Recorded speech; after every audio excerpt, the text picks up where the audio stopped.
Gloire à Dieu, gloire à Dieu, gloire à Dieu. Shalom, shalom, shalom à tous mes frères, à toutes mes sœurs, à toutes mes mères et à tous mes pères et tous ceux qui sont avec moi dans le Seigneur Jésus-Christ.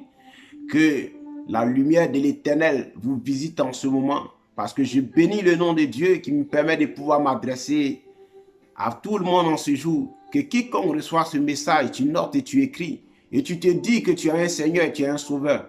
Mais nous sommes en train de nous demander, toi chrétien, toi chrétienne, toi homme de prière, toi homme religieux, quelle que soit ta confession religieuse, regardons un peu dans quoi le monde est en train de plonger maintenant. Est-ce que c'était pas comme ça le monde était avant, que Dieu ne le détruise au temps du déluge? Est-ce que c'est pas comme ça était Sodome et Gomorrhe? Et puis Dieu s'est fâché, il les a frappés. Mais regardez, l'amour de l'homme est porté aujourd'hui vers le matériel. Et sa haine est portée vers l'homme. Bien-aimé, voilà une différence que les gens n'ont pas connue. L'homme est fait pour être aimé. Les objets sont faits pour être utilisés. Mais en ce millénaire, en ce siècle présent, nous avons constaté que les enfants de Dieu ont perdu tellement la raison que c'est l'homme qui est utilisé et les objets sont aimés. Des personnes par cupidité, je vais vous dire, bien-aimés, tenez-vous bien et écoutez bien ce que je vais vous raconter. Ce que j'ai vécu depuis mon adolescence. Mes frères, la différence entre un homme et un objet, je vais vous le dire. Quand un homme prend de l'âge, il augmente en valeur. Parce qu'autrefois, il peut être adolescent, insignifiant devant toi sans valeur. Lorsqu'il va avoir l'âge de la majorité et il va s'introduire dans la vie active, se prendre une femme, avoir des enfants, voir des petits-enfants, des arrière-petits-enfants, cet homme, au fur et à mesure qu'il dure dans son existence, il gagne de la valeur. Par contre, les objets, une fois même sortis du magasin, une fois sortis de l'usine, chaque jour qui passe, sa valeur dégringole et tombe. Alors, par stupidité, ceux qui aiment le matériel et qui utilisent les hommes, bien-aimés, je vous dis que vous êtes en train de faire un mauvais choix. Toi, enfant de Dieu, toi, serviteur de Dieu, je veux qu'en ce jour, lorsque tu vas fléchir genoux pour demander à Dieu, il y a une parole, une forme de prière que j'ai retenue dans le livre saint. Et j'ai toujours aimé cette parole, j'ai toujours aimé cette formule de prière. Et avec cette prière, Dieu a tellement réglé les choses telles qu'elles sont disposées. Mais nous, par ignorance, nous allons dans des choses qui n'ont rien à voir avec la spiritualité, avec la louange ni l'adoration de notre Dieu. Le Seigneur Jésus-Christ est descendu, il s'est fait chair, il s'est donné à la croix. Il a été crucifié pour que toi et moi, nous ayons la vie éternelle. Cette vie éternelle, elle allait nous permettre, bien-aimés, d'avoir de grandes places auprès de l'Éternel Dieu des armées, celui qui a créé les cieux et la terre. Alors, Père, lorsque toi et moi, nous sommes assis, de quoi allons-nous parler? Quand tu réfléchis genoux devant Dieu pour demander quelque chose, pour demander une faveur, il faut imiter certaines paroles de la Bible, parce que Dieu il réside dans sa parole. Dans le livre de Psaume, dans le livre de Proverbes 30, du 7e verset au 9e, j'ai pu retenir comme ça, que le serviteur de Dieu qui fléchissait les genoux dit, à partir du verset 7, il dit, mon Dieu, je te demande deux choses, ne me les refuse pas avant que je meure. Éloigne de moi la fausseté et la parole mensongère. Ne me donne ni pauvreté, ni richesse. Accorde-moi le pain qui m'est nécessaire, de peur que dans l'abondance, je ne te renie et ne dise, qui est l'Éternel? Ou que dans la pauvreté, je ne dérobe et je ne m'attaque au nom de mon Dieu. Bien-aimé, je vais vous conter une histoire qui m'est arrivée dans mon âge adolescent. En 1990, je vivais encore en Côte d'Ivoire. Tout précisément à Abidjan, la capitale économique, et dans la commune la plus grande de Côte d'Ivoire qu'on appelait Yopougon, dans le quartier de Sikoji. J'habitais l'appartement le 1386, derrière l'établissement Psychologie 1. Dans le quartier, tout le monde vivait en famille, en harmonie. Tous les parents se connaissaient. Mais il y a une histoire qui m'a marqué, l'histoire de deux familles. Au bout du bâtiment, il y avait un monsieur qui vivait avec sa femme et il avait un garçon de 5 ans. Son garçon de 5 ans, il s'appelait Edes. L'enfant développait des facultés précoces, c'est-à-dire il était supposé être surdoué. À son âge, l'enfant faisait des choses tellement étonnantes. Son intelligence a été remarquable et avait marqué aussi tout le monde. Mais son père travaillait dans le quartier administratif d'Abidjan, qui est Plateau, la commune du Plateau. Et de l'autre bout du bâtiment se trouvait un autre voisin qui vivait avec sa petite famille, tout tranquillement, mais qui avait une vie un peu aisée, qui ne se plaignait pas. En ce temps, il avait une voiture. Dans le temps, il avait la Renault 5 qu'il roulait. Mais comme il travaille dans le même lieu, sinon pas dans la même commune que le voisin du bout, donc chaque matin, les deux faisaient chemin ensemble. Le voisin qui avait la voiture, la Renault 5, prenait celui qui était le père de l'enfant surdoué et le déposait tous les jours à son lieu de travail. Pendant ce temps, celui qui était déposé par son voisin avait une prière qu'il faisait fortement à Dieu. Il disait, oh mon Dieu, à quand je vais avoir une grosse voiture, une voiture aussi plus grande pour que je puisse rouler, vivre aussi, connaître le goût du luxe? Quand est-ce que je deviendrai propriétaire d'un véhicule? Un véhicule avec un vrai moteur, comment est-ce que je peux? Tous les jours, il était acharné. Et il priait sans cesse. Il priait sans cesse. Jusqu'à ce qu'un jour, Dieu ait entendu ses prières. À force d'importuner Dieu, il avait un projet avec l'Union européenne financé tout précisément par une communauté allemande. Alors, il a été porté à la tête de cette ONG. Et un véhicule de type 4x4 Jeep lui a été offert. Le monsieur, quand il a eu cette Jeep, il a eu un ordre de mission qui lui permettait de sortir du pays et faire 2 semaines hors des frontières de la Côte d'Ivoire. Ce qui veut dire pendant les 2 semaines, le voisin qui le déposait chaque fois qu'il sortait, on dit non, monsieur est allé en voyage. Donc il ne voyait pas le type. Puisque c'était devenu une habitude, il a fait ça pendant des années. Il ne s'était jamais plaint. Il ne s'était jamais plaint parce que c'était la famille, c'était l'harmonie, c'était la courtoisie. Voilà qu'un soir, le père de Yedes en débarquant de sa mission, en rentrant dans le quartier avec sa nouvelle voiture que nous-mêmes, on n'a pas eu le temps d'apprécier, de voir. Alors, il l'avait plus légèrement. En passant, il est rentré dans les flaques d'eau et il a éclaboussé quelqu'un qui tenait en main son bébé.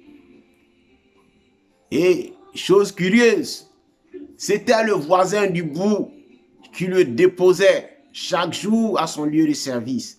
Alors, après les flaques d'eau, il a pris un coup de frein. Et le monsieur s'est approché, puisqu'il n'avait jamais vu son voisin avec un véhicule, c'est lui qui avait l'habitude de le déposer. Alors il dit, ah mais tiens, quelle surprise. C'est moi, tu n'as même pas reconnu, et là tu m'as éclaboussé. Il a dit, mais tu ferais mieux de quitter les bordures des routes, sinon prochainement c'est tes pieds que je vais casser. Bien aimé. Voilà le vrai visage de l'homme qui vient de réussir. Il dit, je vais te casser les pieds. Prochainement, quand tu vas t'arrêter là, il dit, Pascal, c'est moi. Il dit, si, je sais que c'est toi. Mais je te rappelle, tu me transportais dans ta vieille Renault 5. Mais moi, j'ai une Jeep du type 4x4. Alors, c'était un vendredi soir. Le monsieur, tranquillement, est rentré à la maison avec son bébé. Il n'a rien. Il est arrivé à la maison, il s'est même essuyé. Il n'a rien dit à son épouse. Parce qu'il se dit, connaissant je vais taire les noms, s'il a dit le premier nom, mais je vais taire le second nom. Connaissant son ami, son voisin, c'est pas quelqu'un qui a toujours été violent avec lui. Il se dit peut-être que ce jour-là, peut-être qu'il était en état d'ivresse, ça peut arriver. Donc voilà, il prend ça de façon pacifique, puisque c'est la famille. Bien aimé, le lendemain était un samedi.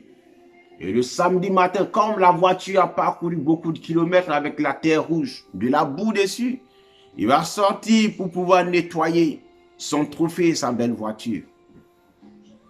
Alors, en lavant la voiture, il a pris les clés, tout ça, commencé à visser les boulons des roues, tout ça, et avec le matériel qui était à côté de lui. Pendant qu'il était de l'autre côté de la voiture, voilà son fils, Idès qui vient, qui prend, il avait un métal en main. Si c'était une pointe ou un autre métal, j'ignore. Mais l'enfant a commencé à faire des graffitis sur le véhicule. Le père, affolé de voir que sa nouvelle voiture est en train d'être comment je peux dire, grattée par un métal. Le son du métal a tapé ses oreilles. Il vient trouver son fils et la clé à molette qui était dans sa main. Celle qui prenait pour serrer les boulons. Il a tapé les mains de son fils. L'enfant a tellement hurlé de douleur que sa mère est sortie de la maison à moitié nue. Elle a pris son fils qui avait la main tremblante. L'enfant hurlait de douleur, les pleurs, tellement la douleur était atroce, il n'avait même plus la voix. Plus proche de nous, il y avait là une maternité PMI. Elle a couru avec son enfant, elle est là. Le cas était tellement grand, était tellement grave, qu'une ambulance a été mise à leur disposition pour aller dans le centre hospitalier le plus proche. Alors, le CHU reçoit la famille, reçoit les enfants, l'enfant et sa mère. Directement, l'enfant est admis en bloc opératoire. Après vérification, après radio, le médecin chirurgien approche la mère et lui dit, l'enfant a 2 doigts abîmés. Ses 2 doigts sont endommagés. L'index et le pouce sont endommagés de sa main droite. Pour ne pas qu'il y ait une gangrène, si on veut chercher à soigner, les phalanges sont écrasées, alors il faut mieux vaut qu'on l'ampute des 2 doigts. La mère alarmée n'avait pas d'autre choix. Quelque temps plus tard, son père arrivait parce qu'il n'avait pas encore réalisé la gravité de sa faute. L'enfant a été amputé de ses 2 doigts. Et après, quand l'enfant est revenu de l'anesthésie, il était couché. Son père qui est venu, l'hôpital a fait son compte rendu. Le chirurgien lui a expliqué comment l'enfant a souffert, pourquoi est-ce qu'il a été amputé. Et tout cela, le père venait de réaliser qu'il a fait une erreur irréparable. Parce qu'un objet, une voiture abîmée peut se remplacer en usine. Mais un enfant, un homme, un humain, gaspillé, amputé, le membre ne peut plus pousser. Le père se rend au chevet de son enfant, dans la chambre. La mère qui était déjà tout affaiblie, qui voyait son enfant, un petit génie, je vous dis bien, l'enfant développait des facultés précoces, c'est-à-dire c'était un surdoué. À cet âge de 5 ans, l'enfant n'était pas dans la même classe que ses amis. On lui faisait sauter les classes chaque année jusqu'à ce que l'enfant, à 5 ans, il était déjà avec les élèves de CE2.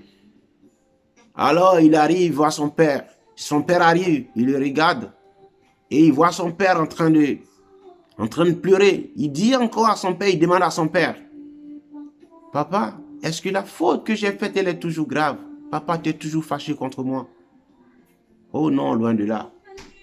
Le père, ce n'est pas ce qu'il voulait. Ce n'est pas ce qui faisait pleurer le père. Mais c'est la connerie irréparable qu'il venait de faire. C'est ce qui faisait que le père pleurait. Le père s'est fondu encore en larmes. Et l'enfant rétorque en posant encore une seconde question. « Papa, est-ce que mes doigts vont repousser comme mes dents qui étaient quittées dans ma bouche? » Alors, l'émotion envahit la salle. La mère, les médecins, les femmes de salle, le père. Tout le monde fond en larmes parce que les doigts coupés ne poussent pas comme les dents, jeune homme. Par amour d'un véhicule, il venait de changer le cours de la destinée de son enfant. Celui qui était censé être aimé et le véhicule qui était censé être utilisé. Le revers des choses. va envoyer encore l'histoire dans une autre dimension émotionnelle. Le père tout fâché, il sort et il arrive devant le CHU. Alors, devant le centre hospitalier où il avait garé, il n'avait même pas encore regardé les graffitis qu'avait fait l'enfant. Mais qu'est-ce que l'enfant avait écrit sur la voiture? L'enfant avait écrit « Je t'aime, papa ». Ce que l'enfant était en train de graver sur la voiture, il a mis « Je t'aime, papa ». Bien-aimé, pour avoir exprimé son amour à son père, il venait de perdre les 2 doigts les plus importants de la main. Je vous dis, pour avoir exprimé son amour envers son père, son géniteur, celui-là, pour montrer que papa, tu es un amour parce que c'est toi qui vas enlever notre visage de la pauvreté. Tu vas nous permettre de conduire une voiture, de rouler dans une belle voiture. L'enfant était content de ce que son père venait de réaliser son rêve.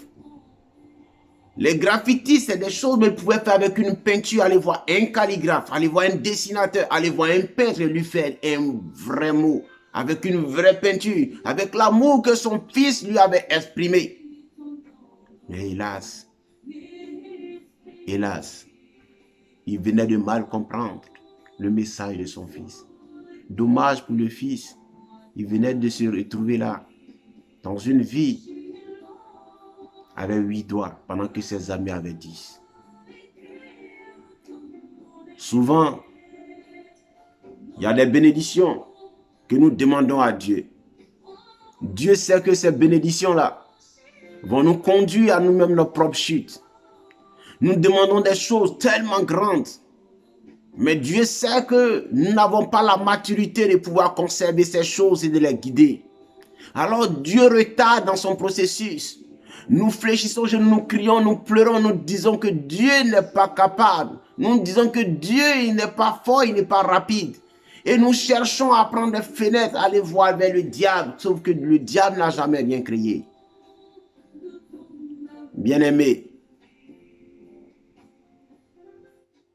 l'amour du matériel a fait qu'aujourd'hui, l'homme qui était fait pour être aimé est utilisé. Et le matériel qui était fait pour être utilisé est aimé. Le monde est arrivé au top de sa bêtise. Ce soir, si tu entends ce message, moi, serviteur de l'Éternel, adorateur de Jésus-Christ, qui a reçu le baptême de ses eaux et qui a reçu l'onction des paroles de feu, je proclame et je déclare sur ta vie ce que tu demandes depuis qu'il tarde. Bien-aimé, Dieu est en train de préparer ce qui te ressemble comme grâce et bénédiction.